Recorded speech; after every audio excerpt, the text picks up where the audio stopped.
വളരെ സന്തോഷം. കാരണം ഞങ്ങൾക്ക് കാസർഗോഡ് മുതൽ തിരുവനന്തപുരം വരെയുള്ള ഈ വിവിധ പ്രദേശങ്ങളിൽ ഭാരതീയ ജനതാ പാർട്ടിക്ക് ശക്തിയുക്തം വോട്ട് വർദ്ധിച്ച ഒന്നാമത്തെ സ്ഥലം പാലക്കാടാണ്. പാലക്കാടിൽ ഭാരതീയ ജനതാ പാർട്ടിയുടെ വോട്ട് വിഹിതം 5% വർദ്ധിച്ചിരിക്കുകയാണ്. UDF 42% തന്നെ UDF വോട്ട് വീതം നിൽക്കുന്നു. ഇടതുപക്ഷത്തിൻ്റെ വോട്ട് അത് പിരായിരി പോലെ, കണ്ണാടി പോലെ, മാത്തൂര് പോലെ പല പ്രദേശങ്ങളിലും അവർ തന്ത്രപൂർവ്വം രണ്ടു കൂട്ടരും ഒന്നായിരിക്കുന്നു. പക്ഷേ എനിക്കുള്ള ഏറ്റവും വലിയ സന്തോഷം എന്ന് പറയുന്നത് എൻ്റെ പാലക്കാടിലെ എൻ്റെ പ്രവർത്തകന്മാർ, ഈ പ്രദേശത്തെ നാട്ടുകാർ എല്ലാവരും ചേർന്ന് ഏറ്റവും കൂടുതൽ നമുക്ക് സാധാരണഗതിയിൽ പ്രസ്ഥാനത്തിന് വോട്ട് കിട്ടുക പഞ്ചായത്ത് മുനിസിപ്പൽ തെരഞ്ഞെടുപ്പുകളിലാണ്. നമുക്ക് ഈ നിയോജക മണ്ഡലത്തിൽ 37,000 വോട്ടുകളാണ് കഴിഞ്ഞ പഞ്ചായത്ത് മുനിസിപ്പൽ ഇലക്ഷനിൽ കിട്ടിയിട്ടുള്ളത്. അത് 49,912 വോട്ടിലേക്ക് ഉയർത്തി ഏതാണ്ട് 10,000-ലധികം വരുന്ന വോട്ടുകൾ കൂടുതൽ നൽകാൻ ഇവിടുത്തെ സഹോദരി സഹോദരന്മാർ അനുഗ്രഹിച്ചു എന്നുള്ളത് കൊണ്ട് അതിൽ എനിക്ക് സന്തോഷം. അതിലുപരിയായിട്ട് രാജ്യം മുഴുവൻ ഭാരതീയ ജനതാ പാർട്ടിയുടെ വലിയ മുന്നേറ്റം അത് കാണാൻ സാധിച്ചു. പശ്ചിമ ബംഗാളിൽ സുവേന്ദു അധികാരിയുടെ മുന്നോട്ടുള്ള പോക്ക്, അതുപോലെ തന്നെ കഴിഞ്ഞ എത്രയോ വർഷങ്ങളായിട്ട് തെരഞ്ഞെടുപ്പ് കഴിഞ്ഞു. ഞാൻ ഇന്നലെ ഒരു സിനിമയ്ക്കാണ് പോയത്. എൻ്റെ നാട്ടിലെ കുറച്ച് കുട്ടികളൊക്കെ ഉണ്ടായിരുന്നു, പാട്രിയറ്റ്. ആ പേര്, ദേശഭക്തിയോട് ചേർന്ന് നിൽക്കുന്ന ആ പേര് കണ്ട് സിനിമയ്ക്ക് പോയി. 2 ഐസ്ക്രീം കഴിച്ചു. കുറേ വർഷത്തിന് ശേഷം യേശുദാസ് സാറ് പറയാറുണ്ടായിരുന്നു, ശോഭ തൊണ്ട നിലനിർത്തണം എന്ന ആഗ്രഹമുണ്ടെങ്കിൽ ഐസ്ക്രീം കഴിക്കരുത്. പക്ഷേ ഇലക്ഷനൊക്കെ കഴിഞ്ഞു, നമുക്ക് കുറച്ച് സമയമുണ്ട്. അപ്പോൾ മാധ്യമ സുഹൃത്തുക്കളൊക്കെ എന്തായാലും കുറച്ച് ദിവസം കഴിഞ്ഞാലും കാത്തിരിക്കും, എനിക്ക് കാണാൻ സാധിക്കും എന്നൊക്കെ എനിക്ക് ബോധ്യമുള്ളത് കൊണ്ട് തന്നെ ഞാൻ 2 ഐസ്ക്രീമൊക്കെ കഴിച്ച് ശബ്ദം എൻ്റെ ഇപ്പോൾ കുറച്ച് പോയിരിക്കുകയാണ്. അപ്പോൾ തീർച്ചയായിട്ടും ആ പാട്രിയറ്റ് സിനിമയിൽ ഞാൻ കണ്ടത് ശാന്ത ഗംഭീരമായിട്ട് ആ സിനിമ ഇങ്ങനെ മുന്നോട്ട് പോവുകയും സിനിമ ഏതാണ്ട് ഒരു പകുതിയാവുന്ന സമയത്ത് മോഹൻലാലിൻ്റെ ഒരു കെട്ടകെട്ടാ വരവുണ്ട്. അപ്പോൾ BJPയെ സംബന്ധിച്ച് ഞങ്ങൾ 3 പേർ അകത്ത്, ബാക്കിയുള്ളവർ പുറത്ത്. അടുത്ത തെരഞ്ഞെടുപ്പിൽ ഇവിടുത്തെ മുഖ്യമന്ത്രി ഭാരതീയ ജനതാ പാർട്ടി നേതൃത്വം നൽകുന്ന NDAയുടെ ലീഡർ ആയിരിക്കുമെന്നുള്ള കാര്യത്തിൽ ഒരു തർക്കവുമില്ല. അകത്ത് പോയത് ചില്ലറക്കാരാണോ? അകത്ത് ജയിച്ചു പോയിട്ടുള്ളത് ഇന്ത്യൻ രാഷ്ട്രീയത്തിൽ ശ്രീമാൻ നരേന്ദ്രമോദിയോടൊപ്പം ഇരിക്കാൻ ഭാഗ്യം സിദ്ധിച്ച മുൻ കേന്ദ്രമന്ത്രി. ആ കേന്ദ്രമന്ത്രി ആയതിനു ശേഷം അദ്ദേഹം കഴക്കൂട്ടം നിയോജക മണ്ഡലത്തിൽ 10 വർഷക്കാലത്തോളം അദ്ദേഹത്തിൻ്റെ ശ്രദ്ധ കേന്ദ്രീകരിച്ചുകൊണ്ട് ജനങ്ങൾക്ക് വേണ്ടി ഒട്ടനവധി കാര്യങ്ങൾ ചെയ്തു കൊടുത്തുകൊണ്ട് അദ്ദേഹം വിജയിച്ചു. അതുപോലെ തന്നെ ഗോപൻ സാറിനെ സംബന്ധിച്ച് പറഞ്ഞാൽ കൊല്ലം ജില്ലയുടെ പ്രസിഡന്റ് ആയിരുന്നു നിരവധി വർഷക്കാലം. അതുപോലെ SNDP പ്രസ്ഥാനത്തിൻ്റെ യൂണിയൻ്റെ പ്രസിഡന്റായിട്ടും സെക്രട്ടറി ആയിട്ടും ഒക്കെ പ്രവർത്തിച്ച ആളായിരുന്നു. അവിടെ തന്നെ NSSൻ്റെ, ഞങ്ങളുടെ പഴയകാല യുവമോർച്ചയുടെ ശ്രീനാഗേഷ് അവിടെ ആ ജില്ലയിൽ NSSൻ്റെ താലൂക്കിൻ്റെ സെക്രട്ടറിയായി വന്നു. ഇങ്ങനെ എല്ലാ കെമിസ്ട്രികളും ഒരുമിച്ച് ചേർന്ന് ഗോപൻ സാറ് വളരെ കഠിന പ്രയത്നം ചെയ്തുകൊണ്ടാണ് അദ്ദേഹത്തിന് വിജയം ഉണ്ടായി. അതുപോലെ തന്നെയാണ് ഞങ്ങളുടെ ആരാധനായിട്ടുള്ള സംസ്ഥാന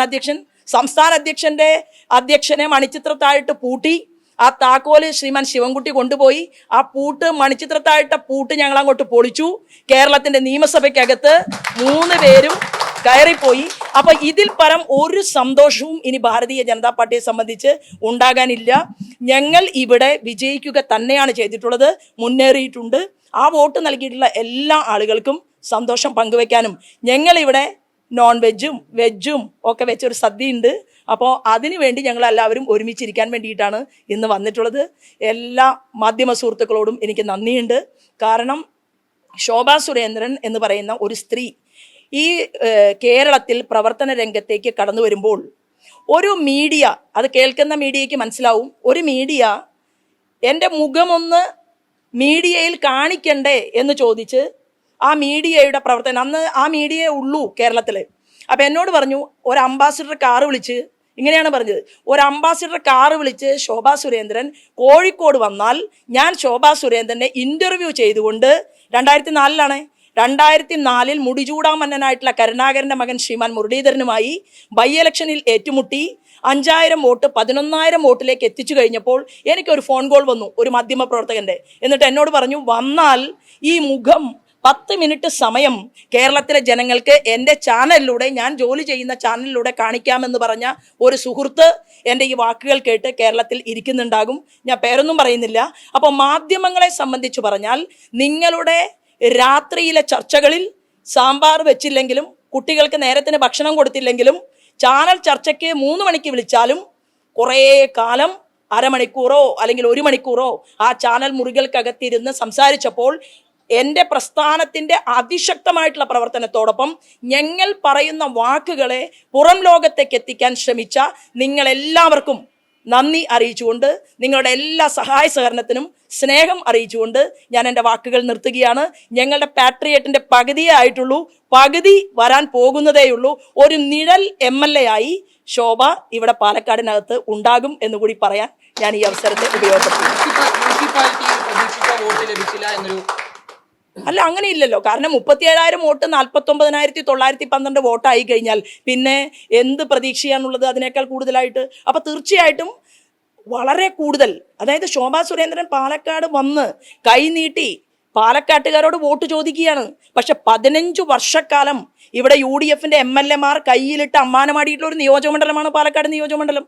ആ നിയോജകമണ്ഡലത്തിൽ പെട്ടെന്ന് അവർക്ക് ചിലപ്പോൾ ശോഭയെ വിജയിപ്പിക്കാൻ സാധിച്ചിട്ടുണ്ടാകില്ല. അതൊന്നും ഒരു പ്രശ്നമായിട്ട് ഞാൻ കാണുന്നില്ല.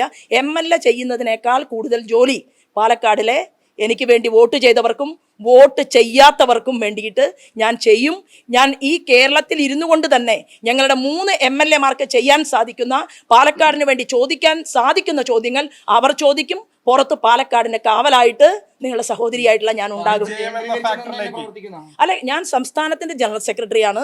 അപ്പോൾ സംസ്ഥാന പ്രസിഡന്റ് നിയമസഭയിൽ അകത്തുകൂടി ജോലി ചെയ്യുന്നു എന്നുള്ളത് കൊണ്ട്, അദ്ദേഹത്തിന്റെ തൊട്ടു താഴെയുള്ള ഒരു ചുമതലയിലാണ് എന്നുള്ളത് കൊണ്ട് കാസർഗോഡ് മുതൽ തിരുവനന്തപുരം വരെ നമ്മളുടെ പഴയ ജോലികളും ഒക്കെ ആയിട്ട് നമ്മൾ മുന്നോട്ട് പോകും. വിജയത്തിലേക്ക് എത്താൻ കഴിയാതെ തെരഞ്ഞെടുപ്പ് കാലത്തുള്ള വിവാദങ്ങളൊക്കെ തിരിച്ചടി ചെയ്യുന്നത് അല്ല, ഞാൻ എന്നെ സംബന്ധിച്ച് നോക്കൂ, കഴിഞ്ഞ ഒരു കാര്യത്തെക്കുറിച്ചും എനിക്ക് സംസാരിക്കണം എന്നുള്ള ഒരു താല്പര്യവുമില്ല. എൻ്റെ മുന്നിൽ ഒരൊറ്റ ലക്ഷ്യമേ ഉള്ളൂ. ഞാൻ എപ്പോഴും മാധ്യമ സുഹൃത്തുക്കളോട് പറയാറുണ്ട്, ഒരു ഡബിൾ എഞ്ചിൻ സർക്കാർ അത് കേരളത്തിൽ ഞങ്ങൾക്ക് ഉണ്ടാക്കണം.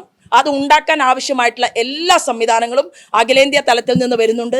രാജ്യത്തിൻ്റെ പ്രധാനമന്ത്രി തെരഞ്ഞെടുപ്പിൽ എന്നെക്കുറിച്ച് സംസാരിച്ചു, തെരഞ്ഞെടുപ്പിന് ശേഷവും എന്നോട് സംസാരിച്ചു എന്ന് പറഞ്ഞാൽ ഇതിനേക്കാൾ വലിയൊരു സർട്ടിഫിക്കറ്റ് നിങ്ങളുടെ ശോഭയ്ക്ക് ഇനി എന്താ കിട്ടാനുള്ളത്? അപ്പം ഞാൻ വളരെ ഹാപ്പിയാണ്.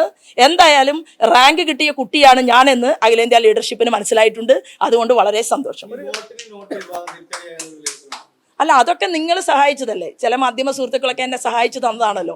അപ്പൊ അതിനെല്ലാം തന്നെ ഡബിൾ താങ്ക്സ്. അല്ല, ഡബിൾ താങ്ക്സ് എല്ലാത്തിനും.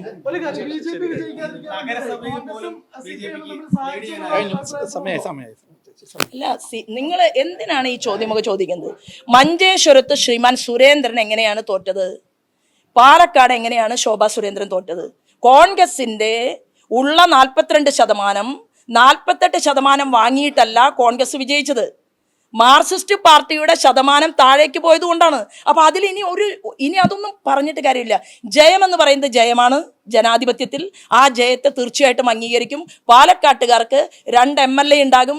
ഒരാൾ നിയമസഭയ്ക്ക് അകത്തായിരിക്കും, ഒരാൾ പാലക്കാടിലെ ജനങ്ങൾക്കിടയിലായിരിക്കും.